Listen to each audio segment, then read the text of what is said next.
నమస్కారం. నా పేరు అరుణ్. నేను అట్లాంటా జార్జియాలో ఉంటాను, యూఎస్ఏ. నేను ఐటీ జాబ్ చేస్తున్నాను. నేను యూఎస్కి వెళ్ళి 12 ఇయర్స్ అవుతుంది. నేను యూఎస్కి వెళ్ళే ముందే ఒక 6 నెలల ముందు నేను వెజిటేరియన్గా మారడం జరిగింది. నాకు వెజిటేరియన్గా మారడానికి 2-3 డిఫరెంట్ ఈవెంట్స్ జరిగినాయి. ఆ జరిగిన తర్వాత నేను వెజిటేరియన్గా మారడం జరిగింది. ఫస్ట్ టైము నేను యూజువల్లీ నాన్ వెజిటేరియన్ ఉండే. చాలా రోజులు రెగ్యులర్గా నాన్ వెజ్ తీసుకోవడం, రెగ్యులర్గా ఆ నాన్ వెజ్ అంటే చిన్నప్పటి నుంచి తింటూ ఉండేవాడిని. దాని త్రూనే మనకు ప్రోటీన్స్ వస్తాయి, అదొక టేస్ట్. వాటికి వీటికి డిఫరెంట్ రీజన్స్ వల్ల, డిఫరెంట్ కారణాల వల్ల నేను నాన్ వెజ్ తీసుకునేది. కానీ ఒకానొక టైంలో నేను నాన్ వెజ్ యొక్క దానివల్ల వచ్చే డిసడ్వాంటేజెస్, దానివల్ల వచ్చే డిఫరెంట్ మన బాడీలో జరిగే చేంజెస్ అవన్నీ కూడా నాకు అర్థం అవ్వడం జరిగింది. అండ్ మా సిస్టర్ నాకు వెజిటేరియన్ యొక్క గొప్పతనము, వెజిటేరియన్ వల్ల వచ్చే మన లోపల వచ్చే చేంజెస్ కానీ, మన క్యారెక్టరిస్టిక్ చేంజెస్ కానీ, దాని అడ్వాంటేజ్ చెప్పిన తర్వాత నేను నాన్ వెజ్ తీసుకోవడం మెల్లిమెల్లిగా స్టాప్ చేయడం జరిగింది. ఫస్ట్ ఒక 21 డేస్ ట్రై చేసి చూద్దామని అనుకున్నాను. ఆ తర్వాత 41 డేస్. సో బేసికల్గా ఏది కూడా ఊరికే అట్లా చెప్పగానే మారడం కాకుండా మనకు మనం ట్రై చేయాలి అనేది నాకు ముందు నుంచి నేను ఫాలో అవుతున్న థింగ్. సో నేను ఈ 21 డేస్ కూడా స్టార్ట్ చేశాను. ఎలా 21 డేస్ తినకుండా ఉంటే ఎలా ఉంటుంది, మన లోపల ఏమైనా చేంజెస్ ఉంటాయా, మన ఎనర్జీ లెవెల్స్లో ఏమైనా వీక్ అవుతామా ఏంటి అని చెప్పేసి అంటే అప్పుడు నేను స్టార్ట్ చేశాను. దానికన్నా ముందు కూడా అసలు వై షుడ్ బి వెజిటేరియన్, అసలు ఎందుకు అవ్వాలి, దానివల్ల అసలు నాకు వచ్చే లాభం ఏంటి, నేను చేయకపోతే వచ్చే నష్టం ఏంటి, దీని గురించి నేను కొన్ని పాయింట్స్ చెప్తాను. ఒకానొక టైంలో నేను కొంచెము సోషల్ సర్వీస్ అనేది నాకు చాలా ఇంట్రెస్ట్. సోషల్ సర్వీస్ అంటే ఇతరులకు ఫుడ్ పెట్టడము, లేకపోతే ఏదన్నా ఆశ్రమంలో వీటిలలో డబ్బులు ఇవ్వడము, లేకపోతే ఎవరన్నా ఎడ్యుకేషన్ పరంగా వాళ్ళ దగ్గర డబ్బులు లేవు, సో వాళ్ళకు డబ్బులు ఇచ్చి ఎడ్యుకేషన్ ఫీజు కట్టడము, అట్లాంటివి మాకు ఒక ఆర్గనైజేషన్ త్రూ నేను చేసేది. నేను కొన్ని ఎగ్జామ్స్ కూడా రాసిన, స్క్రైబ్స్ లాగా. స్క్రైబ్ అంటే ఇప్పుడు కొందరికి కళ్ళు కనబడవు, వాళ్ళు ఎగ్జామ్స్ రాయాలనుకుంటే వారికి హెల్ప్ చేయడం, ఎగ్జామ్స్ రాయడంలో వాళ్ళు చెప్తూ ఉంటే మనము దాన్ని రాయడము. కొందరు చేతులు ఉండవు, వాళ్ళకు హెల్ప్ చేయడం. సో ఆ హెల్ప్ చేస్తుంటే నాకు ఒక తెలియని ఒక ఆనందం, నేను ఎంతో పెద్ద గొప్ప సేవ చేస్తున్నాను, ఒక తెలియని సాటిస్ఫాక్షను. ఒక 100కి 100 మార్క్స్ వచ్చినప్పుడు కూడా నాకు లేనంత ఆనందము ఇలాంటి చిన్న హెల్ప్స్ చేయడం వల్ల నాకు వచ్చింది. సో ఆ హెల్ప్ త్రూ నేను కొన్నిసార్లు ఏమైందంటే, కొందరు హార్ట్ అటాక్స్ ఇట్లా వచ్చినప్పుడు అందరం డబ్బులు కూడా పెట్టుకొని దాన్ని హెల్ప్ చేయడము, ఆ హార్ట్ ఆ సర్జరీస్కి, ఆ ఆపరేషన్స్కి కావాల్సిన డబ్బులు డిఫరెంట్ కలెక్షన్స్ చేసి డొనేట్ చేయడము. ఒకవేళ వాళ్ళు జీవిస్తే అదొక పెద్ద సక్సెస్ లాగా హ్యాపీగా ఫీల్ అవ్వడము, ఇలాంటివి నా లైఫ్లో జరిగినాయి. Early stages of my life, just after completing my education and about to do job. ఇట్లా ఈ సిచ్యువేషన్స్లో ఉన్నప్పుడు I have done these kind of social services. So ఆ టైంలో ఒక చిన్న ప్రాణము మన వల్ల నిలబడితే ఎంతో గొప్ప హ్యాపీనెస్, ఎంతో గొప్ప సేవ చేసిన అన్న ఫీలింగ్, ఏదో పెద్ద అచీవ్మెంట్ చేసినట్టు, ఏదో లైఫ్లో ఏదో సాధించాను నేను, ఇంతకన్నా పెద్ద సాధించడానికి ఏమీ లేదు అన్న లెవెల్లో నేను ఉండేది. సో ఒక జీవి ఒక 10 మంది కలిపి చేస్తే కానీ బతికించడం జరగదు. సో అలాంటిది మనకు తెలియకుండా మనము ఎన్నో జీవులను ఫుడ్ ద్వారా మనం తీసుకుంటున్నాం. అంటే ఒక ప్రాణం విలువ తెలియట్లేదు మనకు. ఒక సైడ్ ఏమో 10 మంది కలిపి ఒక ప్రాణాన్ని కాపాడడానికి ఇంత కష్టపడి ఒక పెద్ద సాటిస్ఫాక్షన్ చేసుకొని, ఇంకో సైడు మనకు తెలియకుండా ఆ సాటిస్ఫాక్షన్లో పార్టీ అని అదని మనము ఇంకో జీవిని చంపేస్తున్నాం. ఒకటే మనిషి 2 డిఫరెంట్ ఆపోజిట్ థింగ్స్ని చేస్తున్నాడు. ఈ అవగాహన నాకు రావడం జరిగింది. సో ఈ అవగాహన వచ్చినప్పుడు అసలు మనం ఒక ఇన్ని డబ్బులు సేవ్ చేసి ఇంతమంది దగ్గర కలెక్ట్ చేసి ఇంత కష్టపడి ఒక ప్రాణాన్ని ఒక 30 మంది కలిపి కాపాడుతున్నారు. ఆన్ ద అదర్ సైడ్ నేను ఇవేమీ చేయకుండా ఎవ్వరిని డబ్బు అడగకుండా, ఎవ్వరిని కలెక్ట్ చేయకుండా, ఎటువంటి సంస్థకు పని చేయకుండా నేను జస్ట్ సండే రోజు తినడం మానేస్తే అలా నేను ఒక 1 వీక్, ఒక 2 వీక్స్, ఒక 1 ఇయర్, ఒక 1 మంత్ చేస్తే దీనికన్నా ఎన్నో రెట్ల జీవులను నేను కాపాడిన వాడిని అవుతాను. సో ఈ ఒక్క పాయింట్ నాకు ట్రిగ్గర్ అయింది. ఇది దానికన్నా మించిన సాటిస్ఫాక్షన్, దానికన్నా మించిన సంఘసేవ నేను చేస్తున్నా అన్న ఫీలింగ్లో నాకు నేను అనుకొని దాని తర్వాత నేను ఏదైతే ఇది ఉందో ఇందులోకి వచ్చిన తర్వాత నేను ఒక్కొక్క జీవిని నేను కాపాడుతున్నాను అన్న ఆ ఫీలింగ్ ఏదైతే ఉందో it gave me immense satisfaction. ఎన్నో జీవులను నేను కాపాడడము నాకు ఒక లైఫ్ టైం పడుతుంది. ఈ సంఘ సేవలలో ఉండి ఒక 100 మంది నేను కాపాడితే నాకు ఏదైతే ఫీలింగ్ ఉంటుందో జస్ట్ ఆ ఒక్క ఫీలింగ్ నాకు నాన్ వెజ్ తిని ఒక 1 మంత్ 2 మంత్స్ ఉండేసరికి నాకు కలిగింది. ఇంకా మనకు ఈ ప్రాణాలను కాపాడడానికి ఇంకా ఎన్నో రకాల సేవలు ఉన్నాయి, ఎన్నో రకాల మార్గాల ద్వారా వాళ్ళకు ఆ సేవ అందుతుంది, దానికి హెల్ప్ చేయడానికి ఎంతోమంది ఉన్నారు. బట్ మూగజీవాలను మనం అనుకుంటున్నాం ఏదైతే ఉందో అసలు ఆ థింగే నన్ను అడిగితే తప్పు. మూగజీవాలు అనేది ఇప్పుడు మనకు ఆ భాష అర్థం అవ్వట్లేదంటే దాన్ని మూగజీవాలుగా కన్సిడర్ చేస్తారు చాలా వరకు, కానీ అలా కాదు. ఇప్పుడు మనం ఇప్పుడు ఒక ఆంధ్ర రాష్ట్రంలో ఉన్నాం, ఒక తెలంగాణలో ఉన్నాం, మనకు మహారాష్ట్ర భాష అర్థం కాదు. అట్లానే మహారాష్ట్రలో ఉన్న వాళ్ళందరూ మూగ వాళ్ళ, తమిళనాడులో వేరే భాష మాట్లాడతారు, అయితే తమిళ్ వాళ్ళందరూ మూగ వాళ్ళు అన్నట్ట, లేకపోతే మన భాష వాళ్ళకు అర్థం కాలేదు, వాళ్ళు మనల్ని మూగ వాళ్ళు అనుకుంటారు, దాన్ని మనం అంగీకరిస్తామా? అలాగే ప్రతి జీవికి, ప్రతి జంతువుకి వాటి భాష ఉంటుంది, వాటి ఇంట్యూషనల్ బాడీ తోటి అవి కమ్యూనికేట్ చేసుకుంటాయి.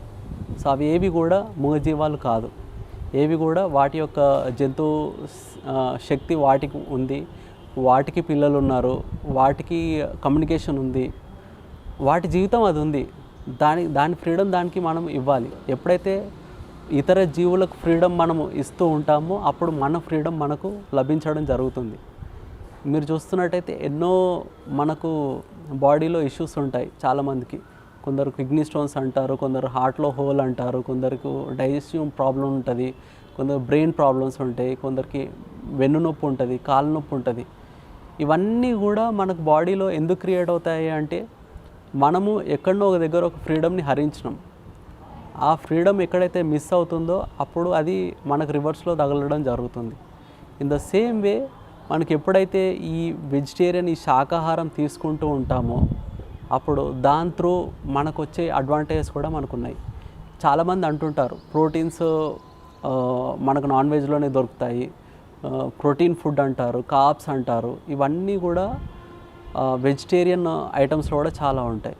ఇప్పుడు ఏదైతే ప్రోటీన్, ఏదైతే కార్బ్స్ అంటున్నారో ఆ కోళ్ళకు, ఆ మేకలకు మళ్ళీ వెజిటేరియన్ ఫుడ్ ద్వారానే ఆ ప్రోటీన్స్ అందబడుతున్నాయి. అదే ప్రోటీన్ దానికి ఇచ్చి దాని నుంచి మనం తీసుకునే బదులు మనమే డైరెక్ట్గా ప్రోటీన్ ఫుడ్ తీసుకోవచ్చు కదా. దాంట్లో నుంచి ఒక లేయర్, ఒక జీవిని మనం హింసించాల్సిన అవసరం లేదు కదా. మీరు ఎప్పుడైతే ఒకసారి ఈ స్లాటర్ హౌస్కి వెళ్తారో అక్కడ చూడండి ఒకసారి. ఆ స్లాటర్ హౌస్లో చూసి దాన్ని పూర్తిగా మీరు యాక్సెప్ట్ చేయగలుగుతారా?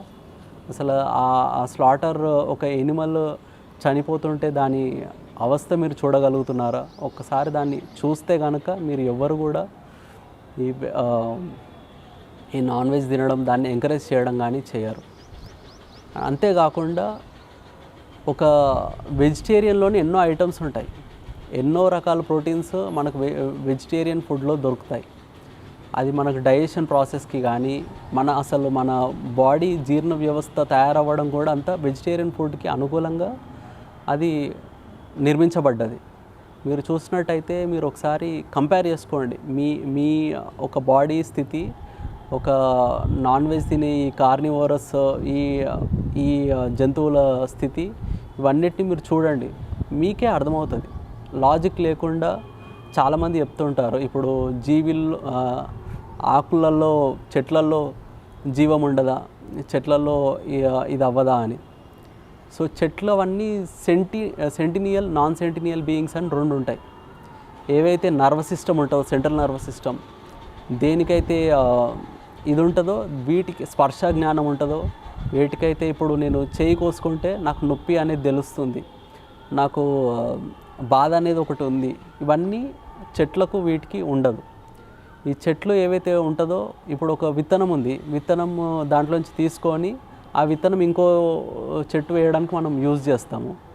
అప్పుడు ఆ చెట్టు బాధపడుతుందా, ఈ విత్తనము నేను మిస్ అయిపోతున్నా, ఇది నా కూతురు, ఇది నా కొడుకు, దీనికి పెళ్లి చేయాలి, లేకపోతే దీనికి అయ్యో నా దగ్గర నుంచి వెళ్ళిపోయింది, దీనికి రక్తం వస్తుంది అన్న ఫీలింగ్ చెట్టుకుంటుందా? ఇన్ ద సేమ్ వే మీరు కోళ్ళకు కానీ మేకలకు కానీ తీసుకుంటే వాటికి ప్రతి ఫీలింగ్ ఉంటుంది. ఎప్పుడైతే ఆ జీవి తనకు దూరంగా అవుతుందో ఆ బాధ అనేది దానికి ఉంటుంది. దానికి కోస్తున్నప్పుడు దానికి బాధ ఉంటుంది, దానికి పెయిన్ తెలుస్తుంది.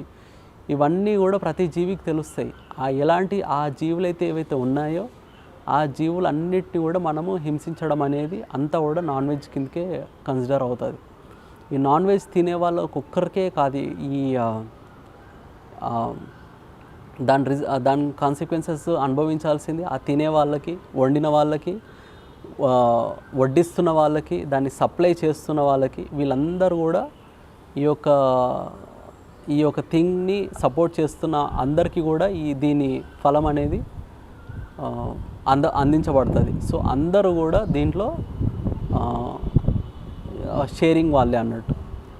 సో మనము తెలుసుకోవాల్సింది ఏందయ్యా అంటే, ఈ వెజిటేరియన్ ఫుడ్ తినడం వల్ల మీ లైఫ్ స్టైల్లో ఎటువంటి మార్పులు ఉండవు. ఇన్ఫ్యాక్ట్ మీరు కొంచెం ఫ్రీడంగా ఫీల్ అవుతారు.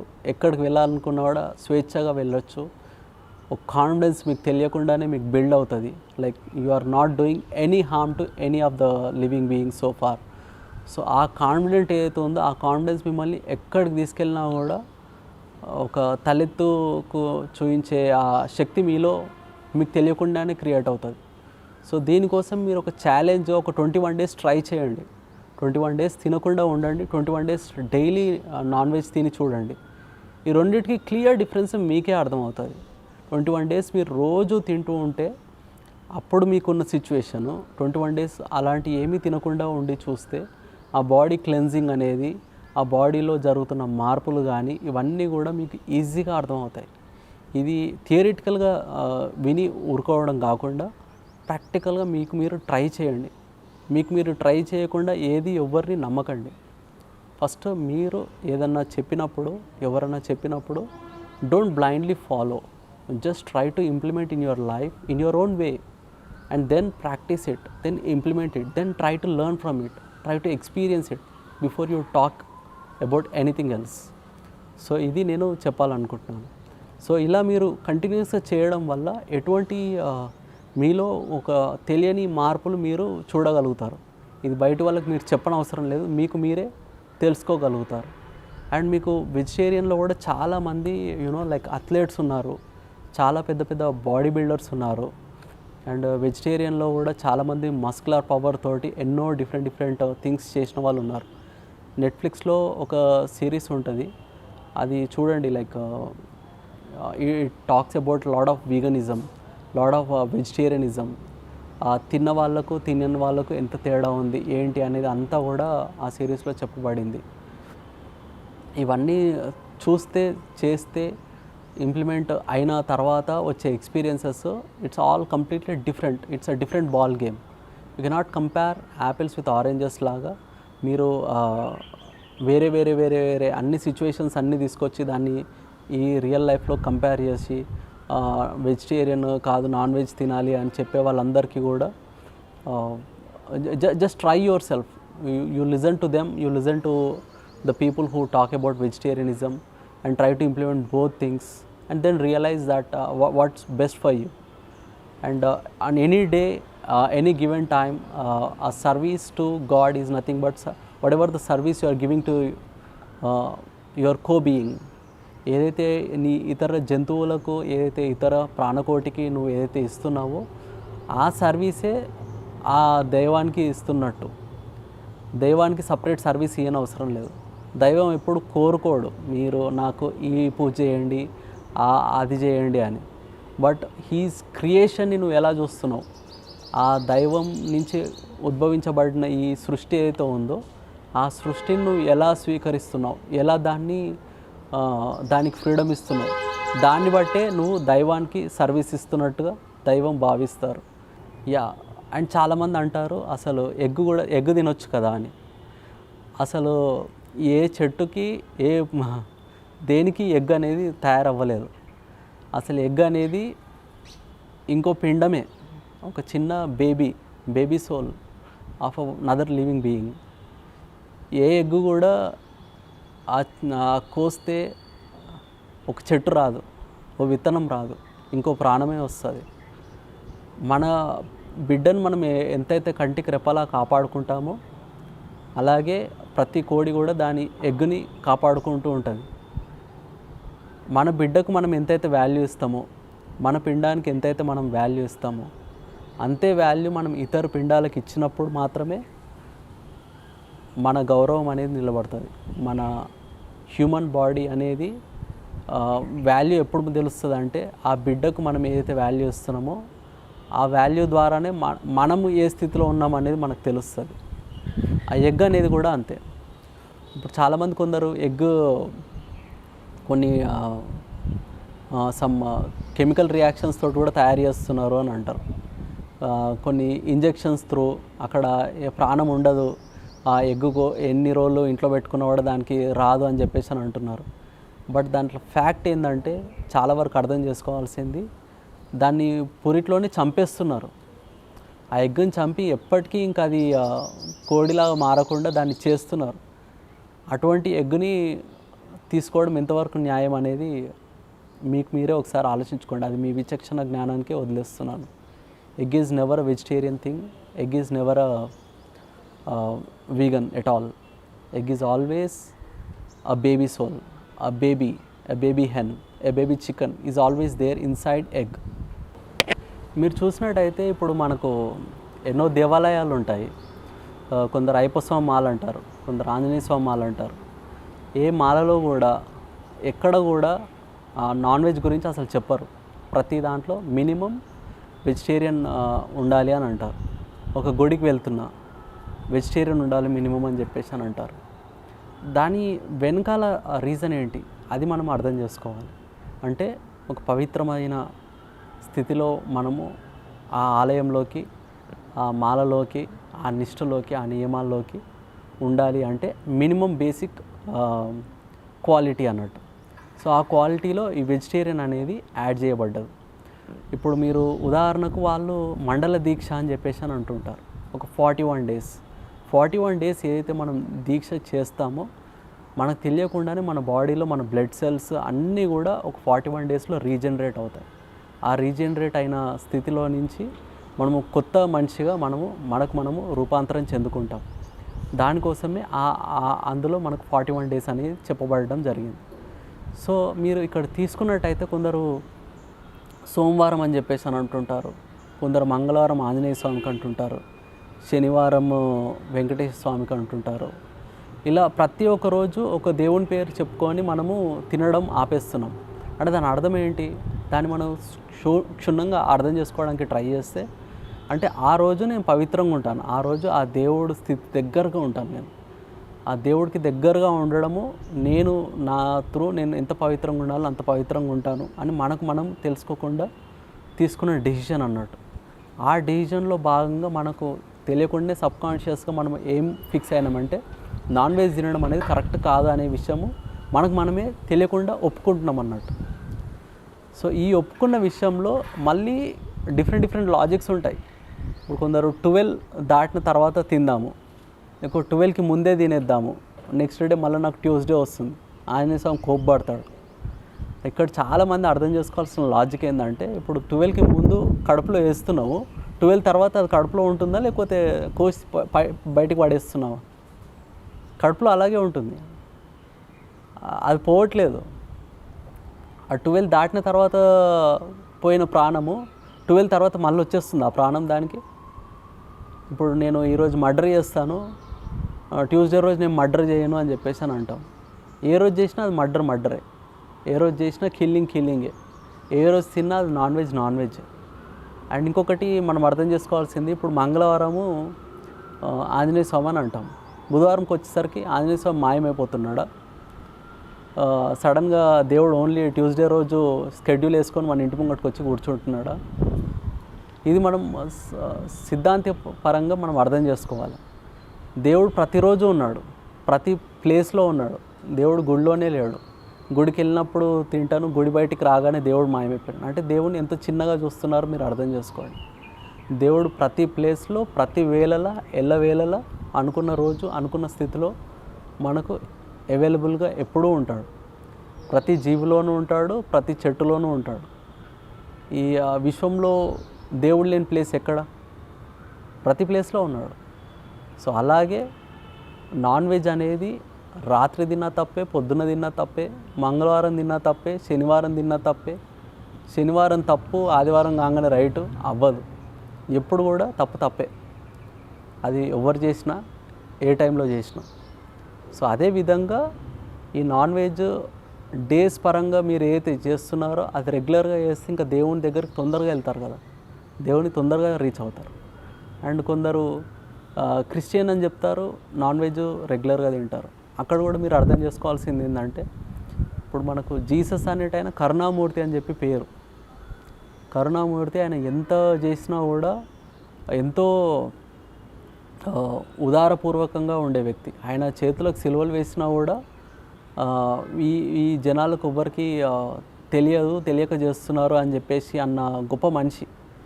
అంత కరుణామూర్తి. ఆయన ఏ రోజు ఏ మేకపిల్లని ఇట్లా గొంతు పట్టి ఇట్లా పెట్టుకున్న ఫేస్లు లేవు. ఎక్కడ ఆయన నరుకుతున్న ఇమేజెస్ ఉండవు. ఎప్పుడు ఆనందంగా, ప్రేమగా చూస్తున్న ఫొటోసే మనకు కనబడతాయి. ఆయన ఉండడం కూడా అలాగే ఉన్నాడు. ఆయన ఎంతో ధ్యానశక్తి చేసిన పర్సన్. సో అలాంటి పేరు చెప్పి మనము రోజు నాన్ వెజ్ తినడం అనేది ఎంతవరకు కరెక్ట్ అనేది మీరు ఒకసారి ఆలోచించాలి. అండ్ అలాగే మీరు ఏ రిలీజియన్ తీసుకున్నా, బుద్ధిజం తీసుకున్నా, జైనిజం తీసుకున్న ప్రతి రిలీజియన్లో కానీ, ప్రతి దాంట్లో కానీ నాన్ వెజ్ గురించి ఏ రోజు ఎవరు ప్రోత్సహించింది అనేది లేదు. ప్రతి దాంట్లో కూడా వెజిటేరియన్ గురించే చాలా గొప్పగా చెప్పడం జరిగింది. ప్రతి దాంట్లో కూడా ప్రతి జీవిని ప్రేమించాలనేదే ఉంది. జీవిని చంపండి అనేది ఏ రిలీజియన్లో కూడా లేదు. సో మనం దాన్ని అర్థం చేసుకోవాలి. దాన్ని అర్థం చేసుకొని ఆ యొక్క ఎసెన్స్ని మనం పట్టాలి. ఆ యొక్క జ్ఞానం మనకు అర్థం కావాలి. ఆ యొక్క తెలివి అనేది మనకు రావాలి. మనకు ఎప్పుడు ఎదుటి వాళ్ళని సపరేట్ అని అనుకుంటున్నాము, ఆ స్థితి నుంచి మనము అన్ని జీవులు సమానమే అనే విషయాన్ని మనం అర్థం చేసుకోవాలి. అన్ని రకాల పరంగా కూడా వెజిటేరియనిజం అనేది ఏ రోజు మనకు కీడు అనేది చేయదు. వెజిటేరియనిజంలో ఎంతో గొప్ప స్థితి ఉంది. ఆ స్థితిని మనం అర్థం చేసుకోవాలి. అది ఒక్కసారి అర్థమయ్యి దాన్ని మనం ఎప్పుడైతే పాటించడం మనం చేస్తామో అప్పుడు ఒక ఎసెన్స్ మనకు అర్థమవుతుంది. ఊరికే చెప్పడం కాదు, ఆచరిస్తున్నప్పుడు దాని ఎసెన్స్ అనేది మనకు అర్థం అవ్వడం జరుగుతుంది. సో ఇలా మీరు ఎప్పుడైతే చేస్తూ ఉంటారో మీకు తెలియకుండానే మీలో ఒక అయ్యప్ప స్వామి మాల వేసుకున్నప్పుడు ఎంతైతే ఆ సాధన మీకు వస్తుందో అంత సాధన మీకు రెగ్యులర్గా వస్తుంది. వితౌట్ అయ్యప్ప స్వామి మాల, వితౌట్ ఆంజనేయ స్వామి మాల వేయకుండానే నీకు ఆ శక్తి అనేది నీకు అందించబడుతుంది. అలా మీరు ఏ సాధన తీసుకున్నా కానీ, ఏ పూజ చేసినా కానీ, ఏ పూజలో కానీ, ఏ వ్రతంలో కానీ, ఎటువంటి దీక్షలో కానీ తీసుకొనిది మీరు ఆల్రెడీ అయ్యి ఉన్నప్పుడు మీరు ఆ స్థితిని పొందినట్టు దాని అర్థం. ఆ యొక్క జ్ఞానాన్ని అర్థం చేసుకున్నట్టు మీకు తెలుస్తుంది. That's what the essence is. ప్రతి దాంట్లో కూడా ద మెయిన్ ఎసెన్స్ ఏముంటుందంటే జీవించనివ్వు. ఎప్పుడైతే ఈ జీవించనివ్వు అనేది పూర్తిగా మనం అర్థం చేసుకుంటామో అప్పుడు నాట్ జస్ట్ ఫుడ్, ప్రతి దాన్ని ప్రేమగా చూడడం మనకు అర్థమవుతుంది. ప్రతి దానికి స్వేచ్ఛ ఇవ్వాలి అనేది మనకు అర్థమవుతుంది. లిబరేషన్ ఈజ్ సాల్వేషన్ అనేది మనకు అర్థమవుతుంది. So it's all about Liberty. It's all about the freedom that every living being ask for. Every living being has a right to live on its own freely. Fundamentally that's what every living being asking for. So మీరు కూడా చేయవలసింది ఏంటంటే, మీకు మీ freedom కావాలంటే మీ తోటి జీవులకు freedom ఇవ్వడం నేర్చుకోండి. మీ తోటి మనుషులకు కానీ, మీ తోటి ఫ్రెండ్స్కి కానీ, ఫ్యామిలీకి కానీ, వాటన్నిటికీ ఎలా అయితే ఫ్రీడమ్ కావాలో, మీకు ఎలా ఫ్రీడమ్ కావాలనో అలాగే ప్రతి జీవికి, ప్రతి ఒక కోడికి కానీ, ఒక మేకకు కానీ అన్నిటికీ కూడా వాటి యొక్క ఫ్రీడమ్ వాటికి కావాలి. సో దాని పరంగా మీ యొక్క కృషి మీరు చేయండి. ప్రతి జీవి జీవించాలని కోరుకుంటుంది. ఏ జీవి కూడా నేను జీవించను, నేను వీళ్ళ కోసం పుట్టాను, నేను వాళ్ళ కోసం పుట్టానని ఏ జీవి అనుకోదు. మీరు అనుకుంటారా? మీరు నేను ఆ జీవి కోసం పుట్టినా నన్ను చంపుకోవచ్చు అని మీరు ఒప్పుకుంటారా? ఒకవేళ మీరు ఒప్పుకున్నట్టయితే మీరు తినొచ్చు. మీ చెయ్యి ఒకరు కోసుకొని తింటా అంటే మీకు దాన్ని అంగీకరిస్తే మీరు కూడా ఇంకో జీవి చెయ్యిని కోసుకొని తినొచ్చు. మీ కాలు వేరే వాళ్ళు తినొచ్చు, నాకు ఓకే, నాకేం ప్రాబ్లం లేదు, నా కాలు వాళ్ళ కోసమే పుట్టింది అని మీరు అనుకుంటే మీరు ఇంకో దాన్ని తినొచ్చు. అది అంగీకరించినప్పుడు ఇది కూడా మీరు అంగీకరించొద్దు. సో దేనికి దానికి సమానం. సో దీన్ని మీరు అర్థం చేసుకోవాలి. And thank you so much for giving this opportunity to Srinivas and Divya garu. So నేను thank you so much to vegetarians TV. Please watch this video. Please share, like, subscribe to Vegetarians TV. Thank you.